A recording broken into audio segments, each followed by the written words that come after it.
Yo, yo, yo, what's good? What's good? What's up, fellas?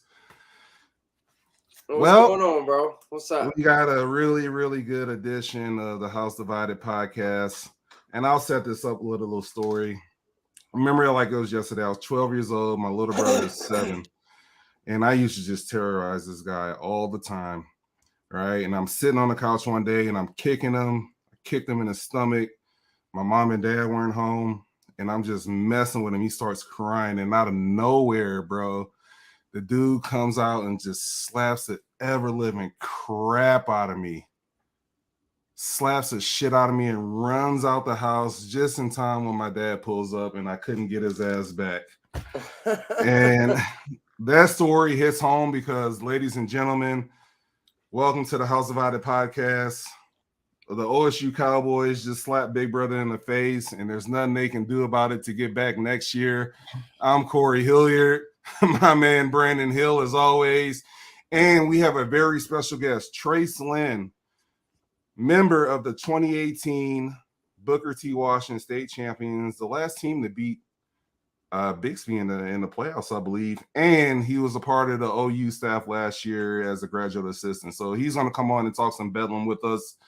If you've been here before, you know what it is. If it's your first time, mi casa, su casa. B Hill, hit them with the house rules, and let's do this, man. Guys, real quick. Hey, just subscribe if you guys aren't already. Smash the thumbs up button if you guys like the content, you like what you're hearing. There's also a notification bell, too. You guys go ahead and tap that so you guys are notified for all our latest videos coming up. Last but not least, though, guys, we always want you to drop down there in those comments and also share this video. Put it on Twitter, put it on Instagram, put it on TikTok. Share it for us, guys. Help get our content out there. So, Corey, go ahead, man. The floor is yours as of right now, my friend. Congrats, little brother. Got it done today. Go ahead. Shoot your stuff, and then me and Trace got a little something for you. Okay, I know this show's been coming for about 5 hours. I really still don't know what to say other than, man, what an awesome game. Mm-hmm. What a way to go out in Bedlam. I'm sure there's a lot of things that y'all want to say, but on the OSU side of it,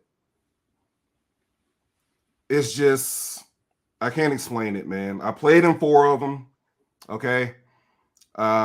I've been bleeding orange ever since 2007, since I put on those pads and that jersey in 2003. And it's just a feeling that you can't describe.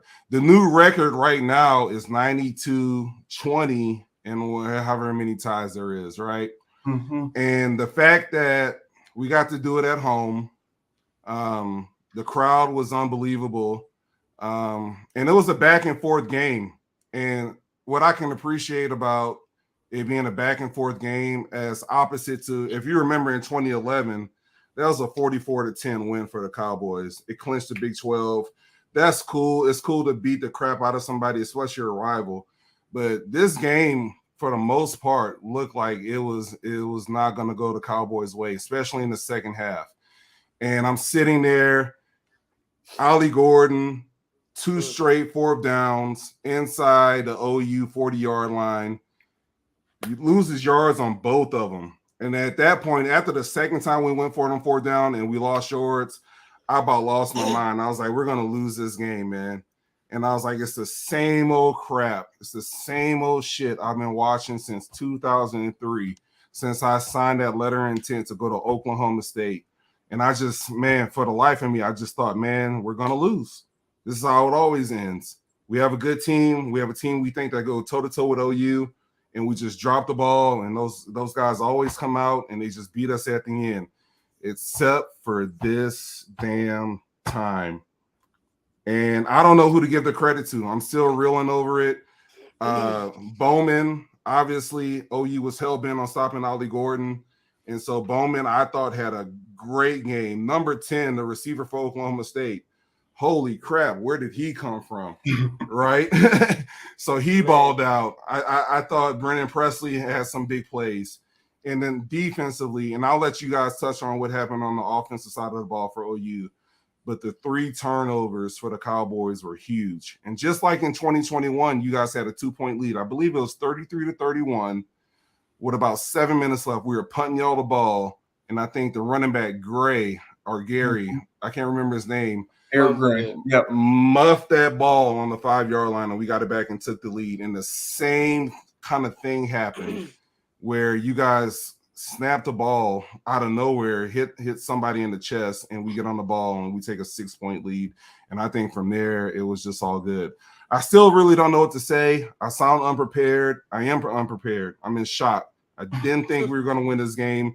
We did a preview show last week. I picked us only because I bleed orange. But to be honest, man, I'm just very, very happy. It's a great day to be a Cowboy. I'll let you take it over, B Hill and Trace, and y'all can go from there. Yeah. Trace? Yeah. The floor is yours. The floor is yours. Well, you know, I wasn't happy with the result. I was happy for my guy Corey and a couple of guys, Brendan Presley and a few guys from the Tulsa area that I know that are at Oklahoma State. I'm happy for them. My initial reaction, it felt a lot like the Kansas game for Oklahoma. I know that we were up 3 and we had 3 drives after that point where we were still up and we just failed to put any points up on the board. It's hard to win any game when you lose the turnover battle, especially the way that we were turning the ball over, just costly mistakes. And then Oklahoma State saw the tape that against Kansas, against our defense, and they came out in the full house set, you know, and they came out with one-on-one on the outsides, and they attacked our corners, which were thin at that position right now. We ended up finishing the game with 2 true freshman cornerbacks, and Makari Vickers and Josiah Wagner, who haven't played that much. So OSU, you know, they put their playmakers in position to make plays. We shot ourselves in the foot several times with unwarranted penalties, turnovers, just things that were uncharacteristic of this Oklahoma team up until this point in the season, until last week. And now we've seen it in back-to-back weeks. And there is a point where it becomes a pattern. It can become a concern, right?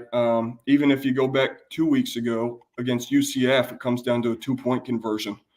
And so it's really since that Texas game, we've been in battles, and it just hasn't fallen our way to this point. We've been not great in those 1-score games the last 2 years outside of the Texas game this season. I believe 2-7 and 9 out of the 9 1-score games in the last 2 years. So it's been tough for us to finish those games. And you know, OSU, they've got players too. We got to remember that. You know, it's not just their fault. And you know, you always want to look internally, but you got to give those guys across the ball from you great props. Bowman played a great game. Ollie Gordon is probably the best back in football. Absolutely. By far and away at this point. The kid is a stud. And I don't know what his injury was, but playing on one leg, it looked like for a lot of the second half. Yeah, just props to them, man. It sucks that was the last one. I wish we could get another one, you know, and just get another chance, but that's not the way that the cookie crumbles. So, yeah, man. I mean, you set it up right for me, man, to be honest with you on this one. Here's the thing. One, you touched on it, the 3 turnovers. You can't turn the ball over 3 times in any football game and expect to win. I don't give a damn who you're playing. Mm-hmm. Okay, and the fact that on those 3 turnovers, we gave up 10 points off of the turnovers today too. So that's 10 points. It was a 3-point game. You don't have those turnovers. You don't give up those points. It's a totally different ball game. Credit to Oklahoma State. I'm not going to take anything away from them. I mean, Owens, I don't even know who that dude was before today, and he went off for like almost 200 yards on our defense today. Mm-hmm. Absolutely shredded us. Brendan Presley had timely plays on timely downs whenever they needed them on big plays. Ollie Gordon got it done whenever he needed to because kind of like you touched on, Corey, whenever OU stopped him on those like 2 possessions in a row on 4th and 1, Ollie Gordon was trying to run the ball up the middle or to the outside, and it just didn't work. There was nothing there. So the defense to me today, even without a Danny Stutzman, you got to give Kip Lewis, you got to tip your hat off to him. Oh, yeah.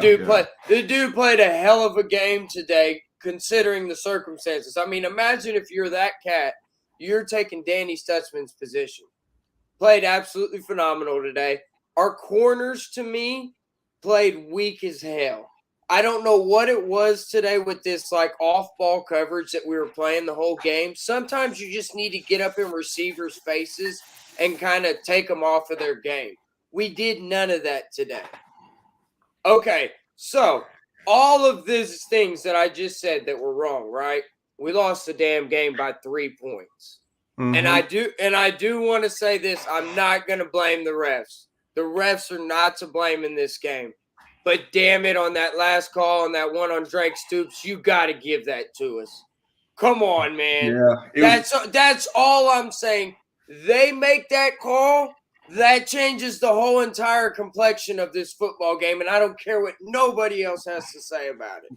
Trace, what do you think about that play? Was it PI or was it not PI? I think it is PI. You know, I was watching the game with my dad, and in the first half, there was a call that I thought would have been pass interference in the beginning of the second quarter, and I turned to him and I said, "Well, they're letting these guys play today," and so had it not been, you know, Drake Stoops getting almost dragged down to the ground, I would almost 100% be fine with a no call there. And you know, when it gets tight in those close games, the refs typically keep their flags in their pockets, right? And so I can see it from that side, but watching it again, seeing it 2 more times on ESPN right after the game, it's tough not to call that. You can't not call. You can't hold the flag on that call. Yeah, that was too. It was too big. That's too big of a moment, and it's like, man, that's Big 12 officiating. I can't wait to get out of this trash ass conference and move on to the SEC, man. I'm tired of it. I'm just sick of it. There's a lot of animosity towards OU. They're just and Texas Texas. Yep. I'll say on that call, me and B Hill talked before the show hours ago. It was PI. You know what I mean? If I was a ref and I was standing there, I'd have threw the flag. It was PI. But I told B Hill the same thing. OU's gotten those calls year after year after year. And I played in 4 Bedlams, and I remember every year calls just being like, what the hell? Right? And then we would do the same thing on our side, and it would be a flag. And I'm just like, okay. So I'm not going to cry and whine about it like you guys are. I appreciate it. I've been on the wrong side of a lot of calls. It definitely helped us out because if y'all get that call, but correct me if I'm wrong, Trace or B Hill, do you know how much time was left? There definitely would have been a first down. Second was like drive of the game. Yeah. Is how much?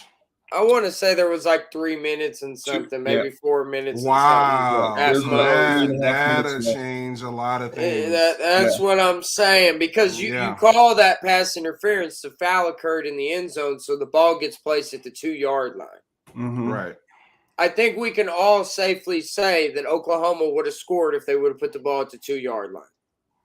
I think that's very safe to say. Yeah, but it didn't happen. Here's the thing. Because if Oklahoma didn't turn the ball over 3 times and shoot themselves in the foot, it wouldn't give a damn what the refs did. Yeah. So you can't leave the game in the refs' hands anyways. No. You can't. And we get the ball back again. You know, that last drive of the game, we get it to 4th and 5, and we run a rollout to the boundary, short of the sticks. I didn't understand that play call at all. Dude, I didn't get terrible. That. You can't even tell me that you thought Drake Stoops was about to break that and go up the field, because the way that ball was placed, it was like so close to the sideline. Even if he would have caught the ball, dude was on top of him and was going to toss him out of bounds. Yeah. What I think what I think Coach Levy was looking for there was that Hunter Renfrow, Clemson, Alabama national championship classic pick play where you just put Stoops in the slot and pick him out to the sticks just to keep on living for another down. And we just ran it short of the sticks and didn't fall in our favor. I mean, It's tough. I want to get into some. It was tough, and I was watching that play. Obviously, I'm standing up in my living room, like 2 feet away from the TV, like freaking out. And I couldn't believe he threw that ball to him because he was obviously short. So let me ask you this. I want to get into some particulars about the game, right?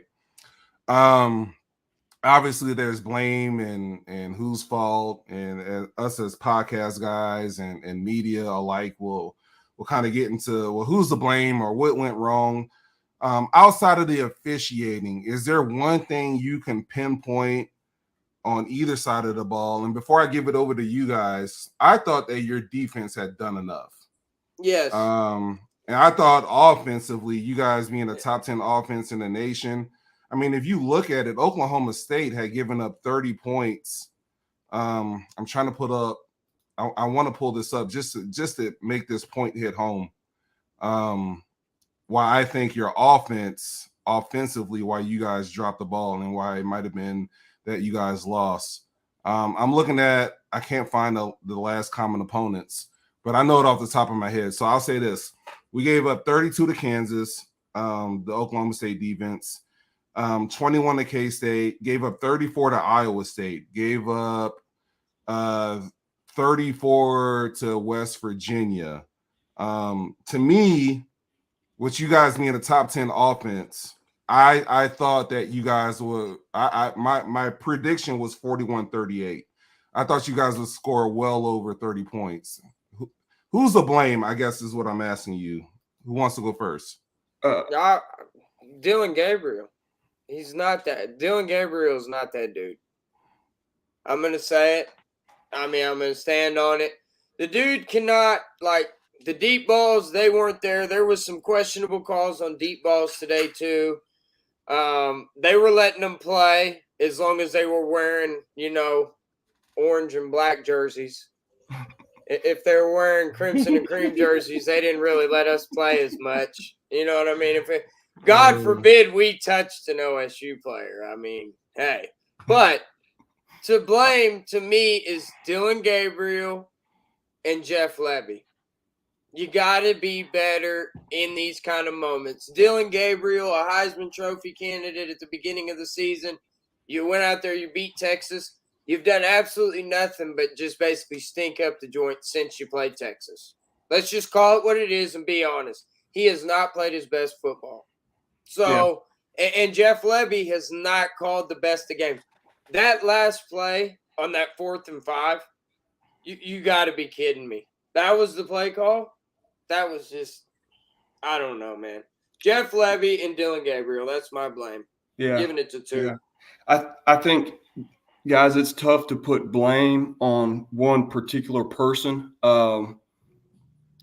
The thing that I was the most perplexed by this week, and it has been throughout this season that I've been perplexed by, is the running back rotation. I saw a stat earlier in the week, and I know Ollie Gordon didn't really start until after that South Alabama game, but he's got more yards, more rushing yards, and 3 more yards per carry than all 4 of our backs that we've played combined. Wow. And we come out with Sawchuk. He hits the big run off of the first drive. Yeah, he's looking good and electric. He's not going to get you between the tackles 5 and 6 a pop like Tawi will. But Tawi, we don't see him get his first carry until he scores that touchdown in the second half, right?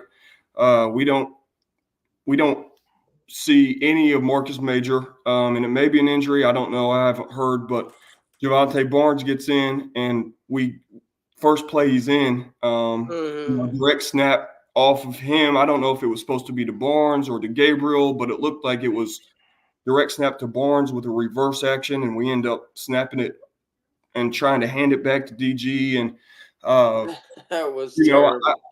That is a guy that just hasn't played a lot of football this year for us, right? And it's tough for me, and I know that Coach Levy and Coach Murray, those guys all work real hard throughout the week, and they have sets with personnel that they scheme up against. But I don't understand that call of putting Barnes in and going with the direct snap. And I think a guy that we have undervalued the last 3 weeks as an OU fan base and a collective is Andrell Anthony. Big Yes, yes, man. He was the deep yes. threat that we've had. Jalil's a heck of a ball player, but he's, that one deep pass hit him in the hands, right? So Andrell's the guy that comes up with those balls. We had several drops. Nick today. Anderson had guys. that crucial one that was on that deep sideline Yeah. pass. Mhm. I mean, so DG threw some good balls. You know what I mean? He threw some out there. I don't know, man. I'm sitting here like this right now, man, because I appreciate what you're saying as far as like they work hard throughout the week to scheme it up. I mean, that's the grad assistant coach in you, Trace. Yeah. I appreciate that. I really, really do. But it's got to be better. It's got to be better. And I'm not saying that it's been great by any means, B. Hill. Right, I'm not. Right. And I think that everyone that knows the game knows that there's improvement, and there's guys scratching their heads all across the country watching OU, and some of them are going, now why in the world would we do that? There's even several third downs today, third down and 4+, and we're throwing 9 routes down the sideline, and I was just thinking to myself, man, that would have been a nice play if we had set it up on first down, got a 5-6 yard run, and then second and short, we throw it deep, right? Right. To turn around and get our defense back on the field without their leader, and Danny Stutzman. So, the turnovers killed us, and then the penalties and the drops really hurt us today.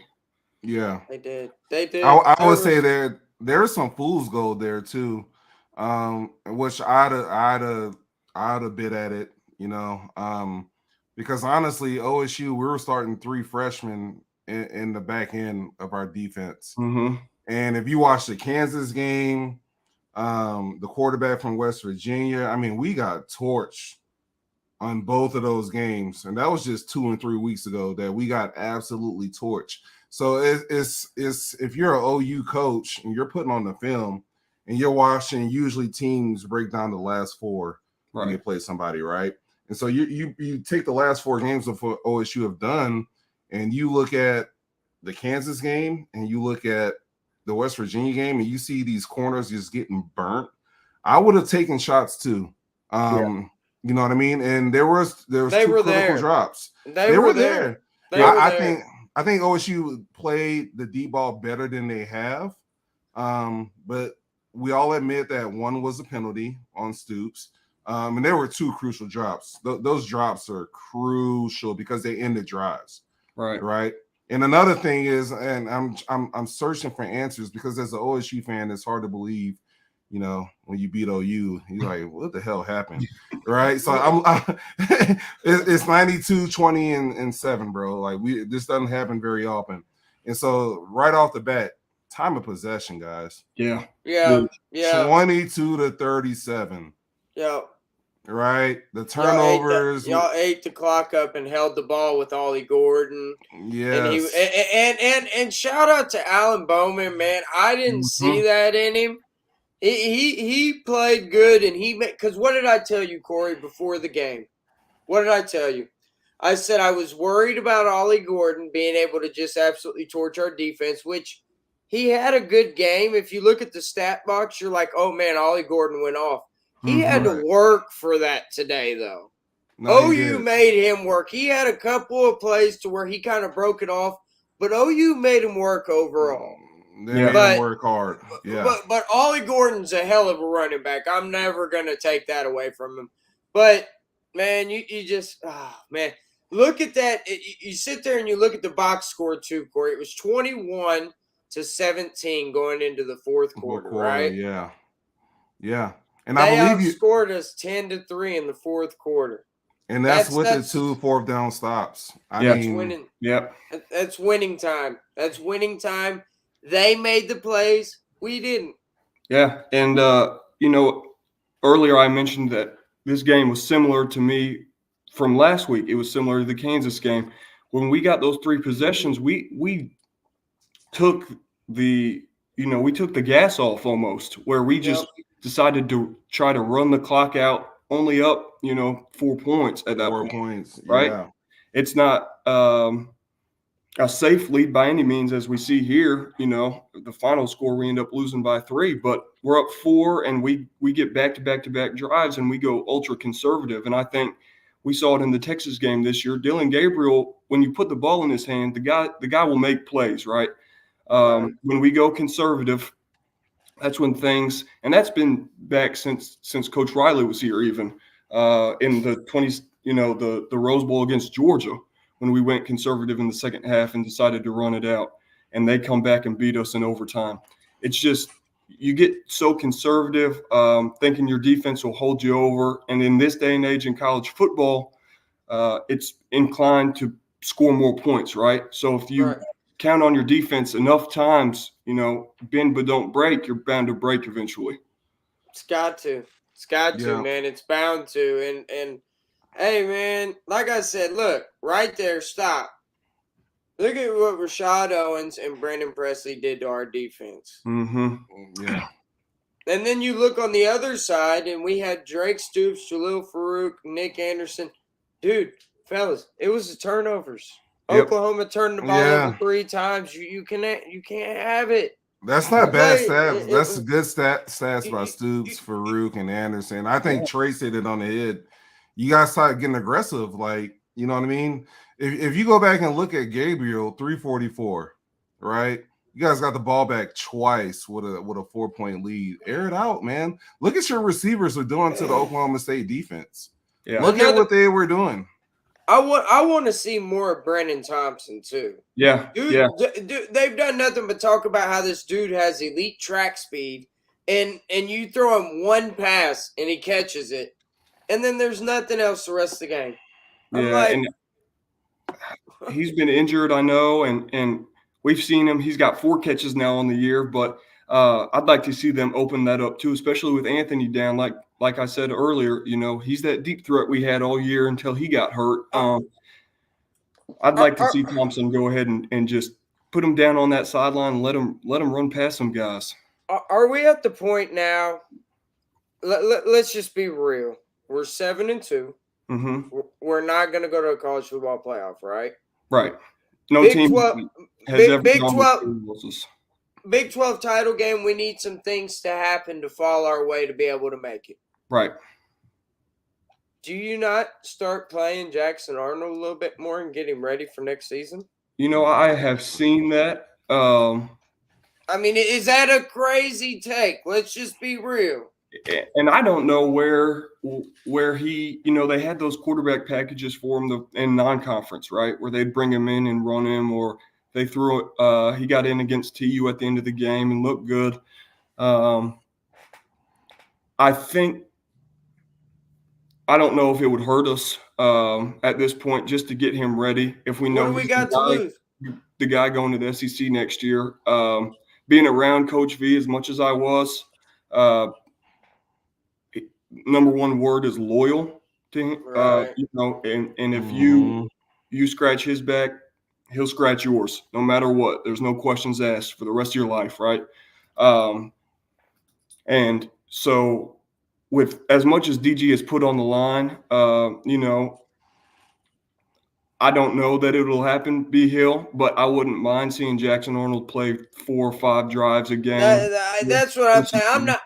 I'm not saying necessarily just bench Dillon Gabriel and everything. I mean, he's been solid. I'm gonna be real though, man. I haven't been the biggest Dillon Gabriel fan since he's been at OU. But that's just the spoiled ass OU fan in me. Mm-hmm. I mean, when you get used to seeing Baker Mayfield, Kyler Murray, Jalen Hurts, we had Caleb Williams that year. I mean, you get spoiled as a fan. And then you sit here and you got Dillon Gabriel. He's a good quarterback. He's just not that guy that you're going to win a national title with. Let's just call it what it is. Yeah. Because it's tough. It is. But you know what? We talk about this on the show all the time here. The number one position on a football team is the quarterback position. Oh gosh, 100%. If you have an elite quarterback, he can kind of mask some things that might not be right on your team. Mm-hmm. Right? You see what I'm saying? 100%. Dylan Gabriel can't do that. Yeah. And that's okay. Yeah. That's okay. It's just it's not okay at Oklahoma. Right. That's where I'm at. Yeah. And I think he's given us some great moments. And I think and B, he'll correct me if I'm wrong about yourself, but I know a lot of Oklahoma fans when Jalen Hurts was here that were kind of the same way that you're feeling towards DG, and the fact that they're like, man, this guy's good, but he's not Kyler, he's not Baker. And see, but I think Jalen Hurts was even more. I trusted Jalen Hurts a little bit more than I do even more Dylan Gabriel. Yeah, and Hurts had the experience, right? And he was at Alabama, whereas DG was from UCF. Yes. Not to knock UCF, but Alabama was Alabama. He played in 2 national championships there and came here with all the experience. But absolutely, I think we'll look back down the line kind of like I did with Jalen Hurts, and we'll go, you know what, that guy was good and really, really good. We unfortunately won't win a national championship with him. But, there was just we shot ourselves in the foot too many times. You look at the stats, and they're even across the board, right? Bowman and DG looked the same. We had the same rushing numbers. We had the same receiving numbers. I think what this Oklahoma team was missing and has been missing this whole year is a big vertical threat down the middle of the field at the H. Yep. You can rattle off a list of names that are just big, Demetri Flowers and Trey Millard and Braden Willis and those guys. And I'm glad that Stogg came back, but we have had one 20-yard reception, 20-plus yard reception from a tight end this year, and it was the true freshman Cade McIntyre for his only career catch for 26. That's going to be changing, though, because they've got a guy by the name of Devon Mitchell that's coming in as a recruit. Yeah. This is kind of the thing, too. I mean, let's just be realistic in our expectations here. Me personally, coming into this season, I've seen Oklahoma as like a ceiling of like 10-2 and a floor of like 8-4. Right. I'm just being a realistic sports fan. We do this show, everything else.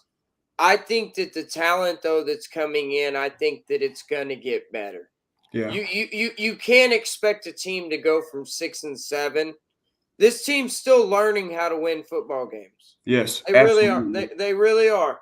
This is still a process. It is, no doubt. There's no doubt. Yeah. And going from 6-7 to 10-2 is a win. Oklahoma, the standard is national championship or bust, right? But if you step back and look at 99.9% of the programs in the country, 10-2 is a successful. Great year, right? Yeah. Absolutely. That's a pay raise for some coaches. Right. I think what's going on in the fan base right now for you guys, because I listen to a lot of Oklahoma sports talk radio. 3 weeks ago after you guys beat Texas, it was like, man, look at the rest of our schedule. We can go 12-0. Yeah. Everybody was saying it was going to be Texas versus Oklahoma. The predictions were that you guys were 90% favored in every single game out of the last 6.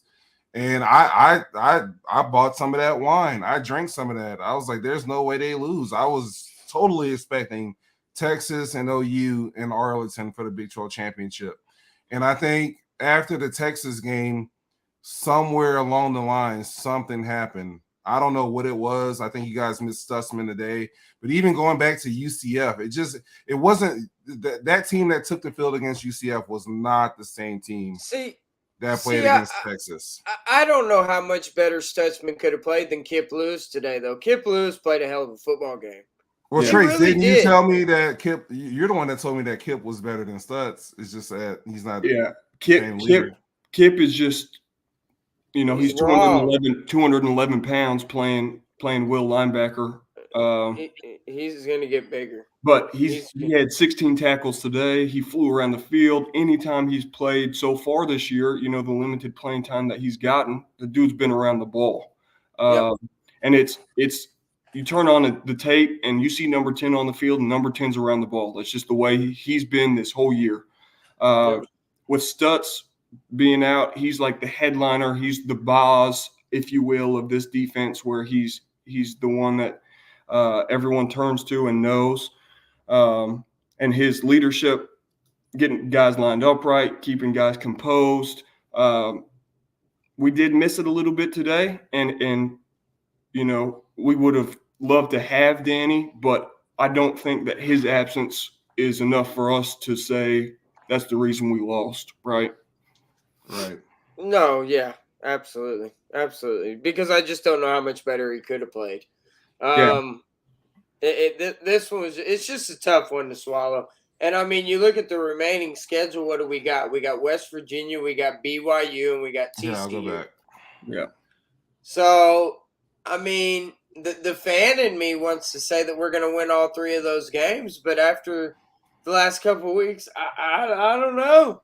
Yeah. I don't know. Yeah. I fully expect us, though, to come back and play against the West Virginia football team at home. I think we're going to have a little bit more juice flowing in us. Mm-hmm. I hope so. I mean, this is where we're going to find out what kind of coach Brent Venables is, because you can lose a football team really quick too after dropping 2 straight games. You can really lose them. Being favored. Let's see where it's at. You see what I mean? We're gonna find out what kind of coaching staff we have at Oklahoma. I think he's got to drive home the point that, if Texas falls in one of their last 3 games, you guys have the tiebreaker, right? Right. You got the tiebreaker over Iowa State. You guys are positioned to where no, y'all beat Iowa State, right? Yeah, but Kansas only has 2 losses in the conference. Did Kansas beat Iowa State today? We need Kansas and Texas to both drop a game. Yeah. Okay. We need a lot more things to happen to where if we would have just won the damn game today, we wouldn't have had to have all that happen. You wouldn't have needed the help. I get it. Nope.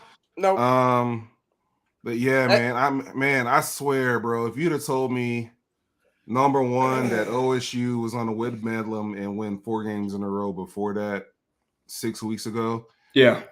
Oh yeah. I'd ask what you were smoking and can I get an ounce of it, bro? Like, right. Like, what's up? Can I get it for the low? Yeah. I'd have been looking at you like, bro, what are you on? I need some of that. There's no way I'd have forecasted at the South Alabama what has happened to the OSU Cowboys. And just to be honest, man, you look at the rest of that road, UCF, Houston, and BYU. These are 3 of the 4 bottom teams. You guys should win all 3 of those games. Mm-hmm. We should, man. We should. And you're talking about, after losing to South Alabama, actually playing for a Big 12 title in Arlington. So that's crazy. Bro, it's the weirdest effing season I've ever been a part of, fan-wise or player-wise, because I thought we were dead at the South Alabama. I didn't think we were making a bowl game.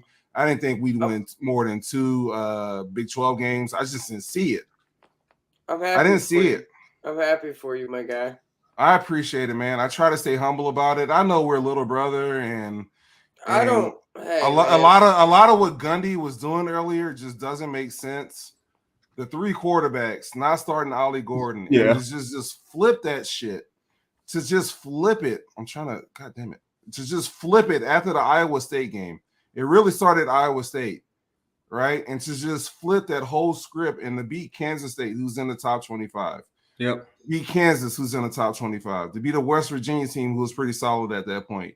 To beat Cincinnati and then to beat the number 9 team in the country. You don't see that after losing to South Alabama and looking as poor as we did, bro. Right. We beat Central Arkansas 27-13. That's a division. That's an FCS school, man. It was a 7-point game in the 4th quarter. Like, you just don't see that. You also settled on a quarterback too in Bowman. Well, like, you stopped doing that little quarterback system thing that y'all had going on and all that, and you stuck with a quarterback. And while he's not the greatest quarterback, I mean, damn, he looked good today, though.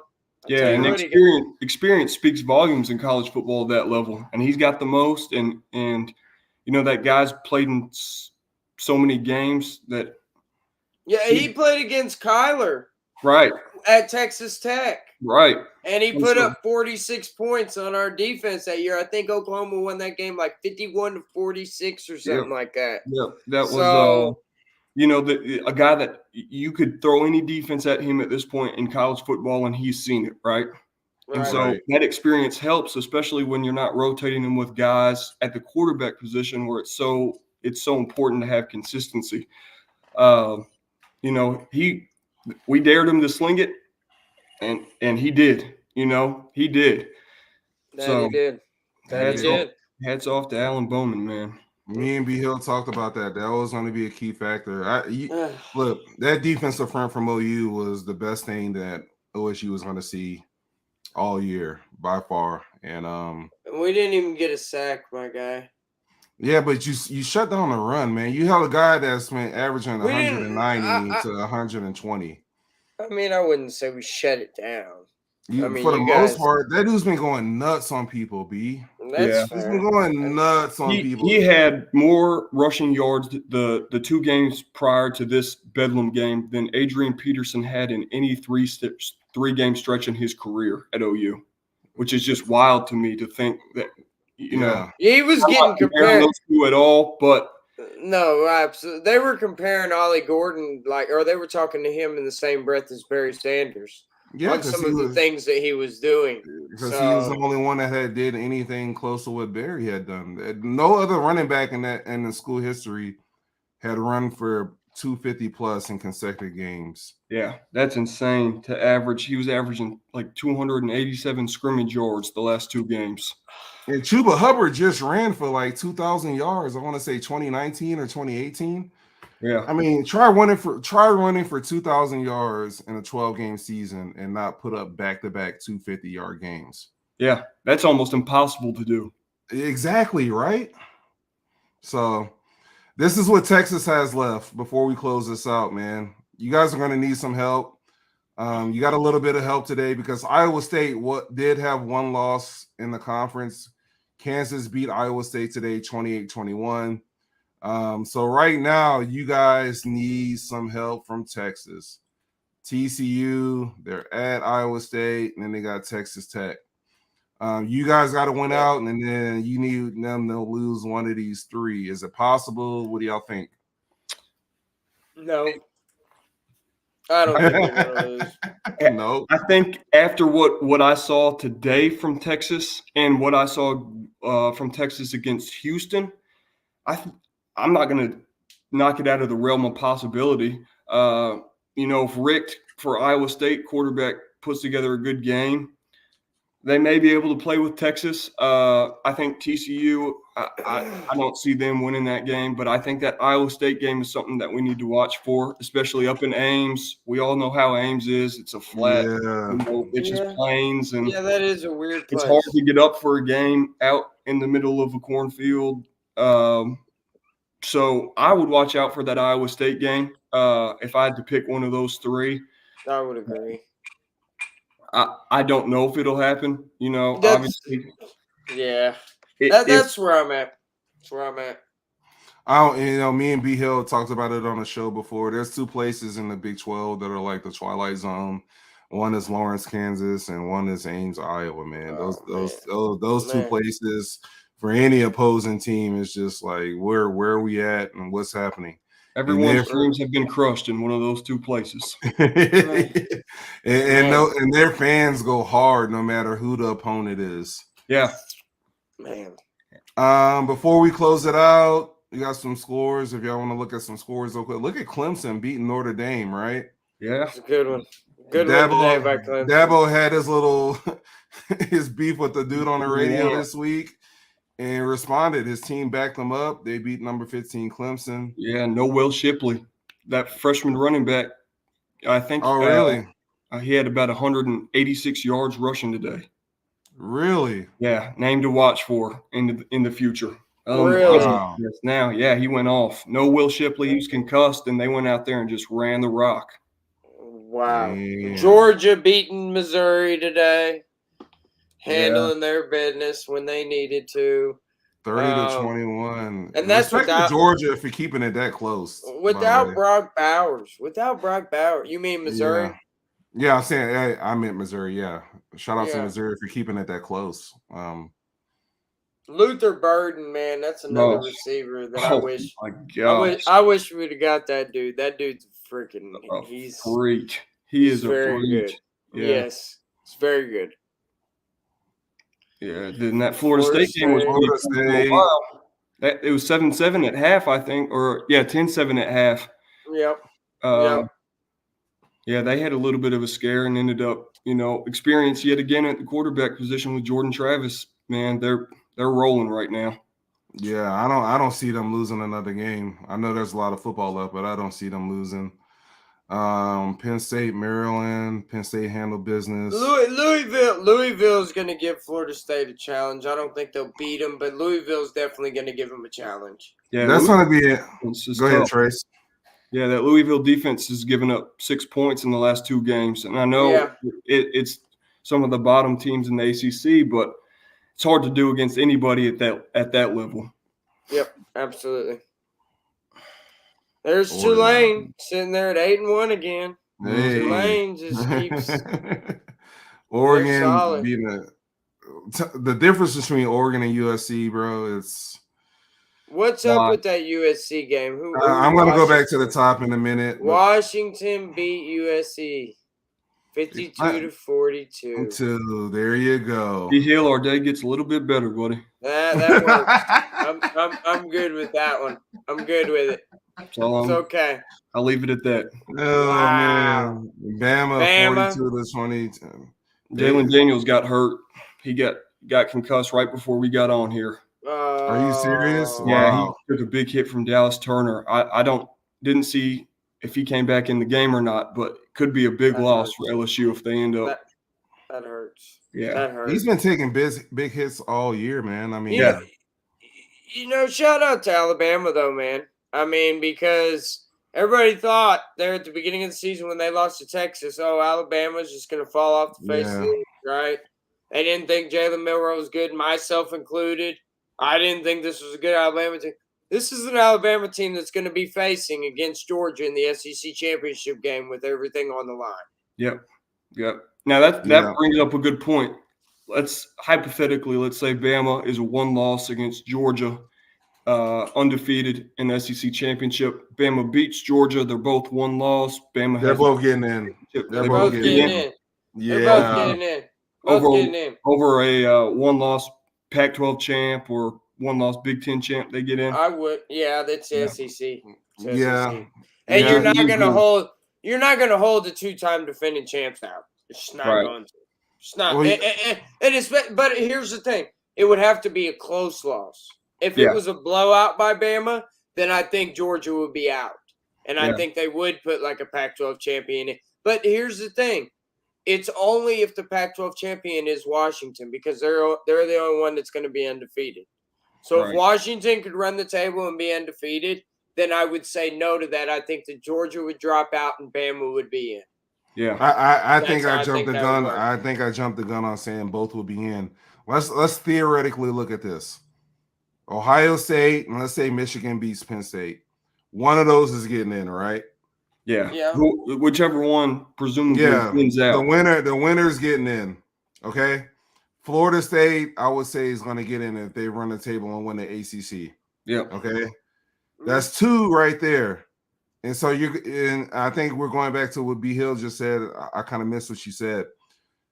It's going to come down to if that scenario happens, Alabama beats Georgia in the SEC championship. You're going to have the Big Ten champion, either Ohio State, Michigan. You're going to have Florida State. That's going to be 2 spots. You got 2 spots left.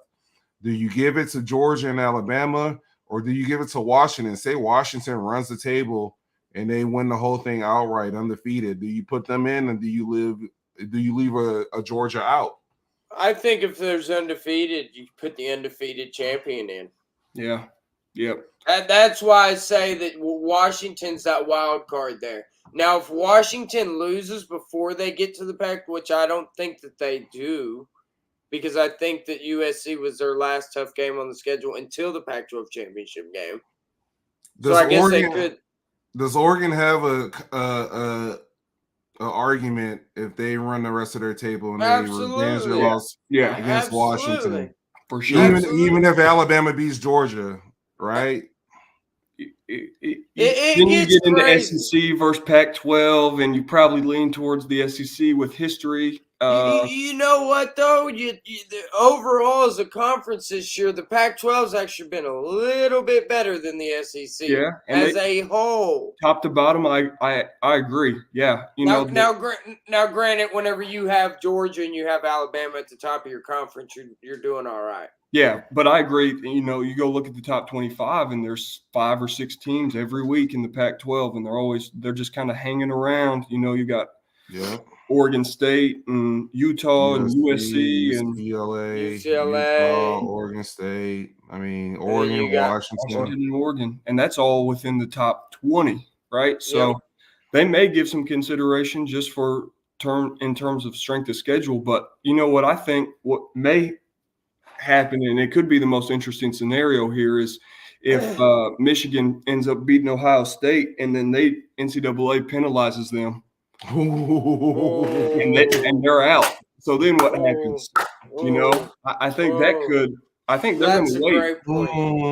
And so I think Michigan may, you know, if they run the table, beat Penn State, Ohio State, and get, you know, I want that. Championship. I want that. What you just said. I want that to happen. And then they're ranked 1, 2, 3, and then the NCAA comes down on them and says, you know what, guys, sorry, but you're out. Now we're going to take a one-loss Oregon, Washington, or Georgia, Alabama. I don't think that's going to happen, though, because the NCAA doesn't work that fast. They're going to punish them next season. Yeah. I believe that. See. It will be. No, I hear you. Yeah, I don't think so either. I just thought about that sitting here as we're talking about it. I'm thinking about it like, man, you know. I absolutely can't stand them, though. I hate cheaters, man. I just hate cheating. Does a one-loss Texas Big 12 champs, let's say they run a table, they won the rest of their games, they win a Big 12 championship, do they have an argument? They certainly do. They certainly do. Absolutely. But here's the thing, man. Their resume is going to be weak. This is why I can't wait until the 12-team playoff. Because but here's the thing. What you think won't happen will happen in college football. You best believe that. It's looking right now. You see all those teams up at the top that are undefeated. I promise you something crazy is going to happen in these college football. No doubt. Before we get into conference tournaments. We've got too much football left. There's a lot of football left to be played. A lot. So we'll see. It's going to be interesting. It really, really is. Yeah. Man. Well, anybody else got anything to say on this last Bedlam? I'm straight. I'll give my parting shots on it. It's a damn shame that this is the last one. It is. And I'm gonna call my own school out, bro, because Florida State, 2 different conferences they play. South Carolina, Clemson, 2 different conferences they play. OSU, grow up. OU made a business decision, right? They made a business decision, and I guarantee if OSU was presented the same damn thing, they'd have went to the SEC. They've been gone. Right? And so we have to grow up as a university as well. Do we feel slighted? Yeah, but come on, man. Don't let a great thing go to waste. You can move some things around in your future schedule to make this thing happen yearly, unless you're just plain effing scared. Don't be scared, man. I know the record 92-20 now, but don't be scared. It's a great thing that a lot of Oklahomans look forward to. Grow up, Chad Weiberg. Grow up, Dr. Shrum. Let's bring this thing back. Let's not be like this. Let's not be petty. Let's get Bedlam back. Anybody else got anything? I love it. I love it. That was a nice little soliloquy. But here's the thing, my guy. Schedules are made out 10 years in advance. You can get out that schedule. We play Central Arkansas this year. We can get out of a Central Arkansas. And to Corey's point, you know, we first game this year was supposed to be Georgia until we made that move. So I think that's fair. But that was They got out of SEC. it. That was because it was the SEC. They canceled that game because they weren't going to be able to do the home and home because Oklahoma was going to be going into the SEC. Yeah, and that's why that didn't work. It's all money at this point. I mean, we see it with universities, we see it with kids with the NIL, and there's pros and there's cons to it. And you know, if we are leaving for financial reasons, which I think definitely has a part to play in it. 100%. I think there's a part to play in it with financial, but that's just the nature of the sport at this point. And I think it'll come back. Like B Hill said, I think it'll be about 10 years before it happens, but I think we'll see Bedlam again at some point. I'm hoping so. What's going on, PG? What's going on, man? You just missed us. You just missed us. Check out the show though, PG. Yep. We're just closing it out. Yep. Man, I hate that it's that way. You know, I'm happy for my school today, but come on, man, don't be petty, bro. Like, don't be petty. There's some of these contracts you can get out of. We all know it. I feel right? There's some pettiness going on. And that's just me keeping it a buck. I'm keeping it 100, bro. Just don't be petty, man. Hey, man. It is what it is. Yeah. Well, shoot. Are we good? All good, fellas? Yeah. Thank you guys for having me on. I appreciate you very much, both of you guys. Absolutely. Absolutely. You're more than welcome anytime, Trace. You can come on here and talk some football with us anytime, my guy. Well, he's a big NBA guy, too. So yeah, I'll be back for some NBA stuff. Absolutely. No doubt. Who's your team in the NBA? Oklahoma City. See, I'm a Laker guy. I'm a homegrown guy. I've got you know, I'm a Russell Westbrook fan, so we may have our Skip and Stephen A moments there with the Lakers, but we'll save that for another time. I hear you. Yeah. Well, shoot. Hey, guys, if you're here with us at the end of this show, if you guys are going to watch this after it's already on YouTube and you haven't subscribed, hop down there and hit that subscribe button. Guys, we're at 100 subscribers right now. Of course, we want to keep this thing going. We want to keep this thing growing. We're going to keep it going, guys. So come on with us here at the House Divided. As always, that's my guy Corey over there. Trace, again, appreciate you getting on here talking some sports with us tonight, man. As always, peace out. Peace.